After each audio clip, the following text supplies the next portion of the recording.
Agression du carré des féministes, les initiatrices condamnent et poursuivront leur combat.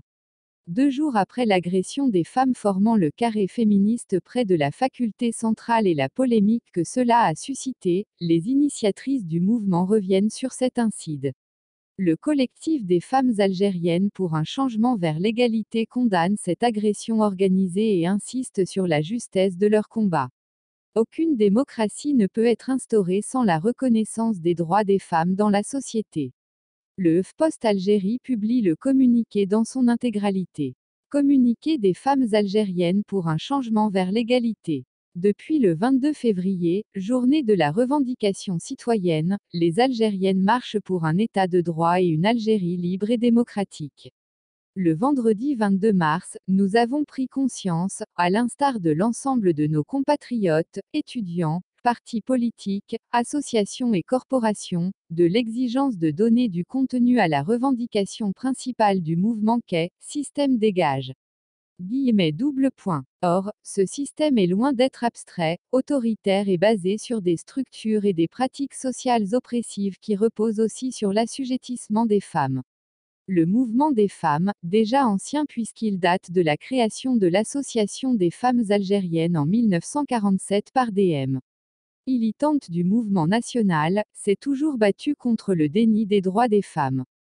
Le 22 mars dernier, nous avons créé le carré féministe dans le but de rendre visible cette aspiration à la démocratie et à l'égalité entre tous les citoyennes et les citoyens. Cette initiative s'est déroulée dans le calme et fut saluée par de nombreux manifestants. Nous comprenons d'autant moins ce qui s'est produit ce vendredi 29 mars, nous étions positionnés avec nos banderoles devant le portail de la faculté centrale lorsqu'un groupe réduit et bien encadré de manifs. Tant s'en est pris à nous. Insultes, crachats, bousculades, attouchements et arrachage de banderoles, en particulier celles portant le slogan « Il n'y a pas d'Algérie libre et démocratique sans les droits des femmes ». Nous condamnons cette agression en ce qu'elle a de viol et d'attentatoire à l'image et au prestige du mouvement fondé sur la Silmaya. Or, ceci est notre conviction profonde, aucune construction démocratique ne peut s'accomplir sans la remise en cause de ce statut particulier qu'est le Code de la famille dont nous en sommes sûrs. Une lecture attentive indignerait chaque citoyenne et citoyen tant ce texte législatif incarne une injustice flagrante à l'égard de la moitié de la société algérienne.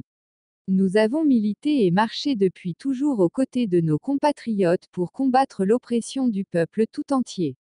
On nous a dit, à chaque fois, que nos droits les plus élémentaires en tant que femmes devaient être relégués au deuxième plan car ils allaient trouver leur concrétisation dans le futur. Aujourd'hui, on nous oppose le même discours mais nous continuerons à militer et à marcher pour une Algérie libre et démocratique dans laquelle les droits des femmes ne seront plus bafoués ni ajournés.